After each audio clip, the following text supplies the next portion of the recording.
अजितदादा पवार हे काय महायुतीचे प्रमुख नव्हते किंवा महायुती आघाडीचा मुख्यमंत्रीचा चेहरा म्हणून सुद्धा त्यांना प्रोजेक्ट केलेला नव्हता।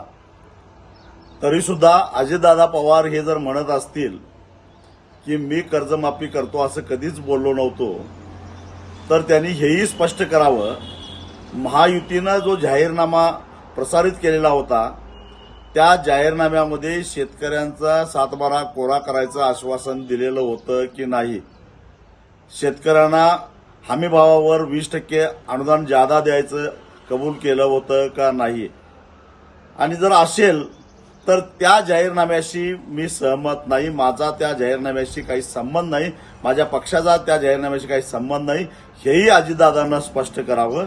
आणि त्यावेळी महायुतीचे नेते हे देवेंद्र फडणवीस होते, त्यांनी पुन्हा पुन्हा सातबारा कोरा कोरा कोरा कोरा करणार असं सांगितलेलं होतं, त्याच्यावर शेतकऱ्यांनी विश्वास ठेवला। आता अजितदादांनी हेही स्पष्ट करावं की शेतकऱ्यांनी देवेंद्र फडणवीस यांच्यावर विश्वास ठेवून चूक केली।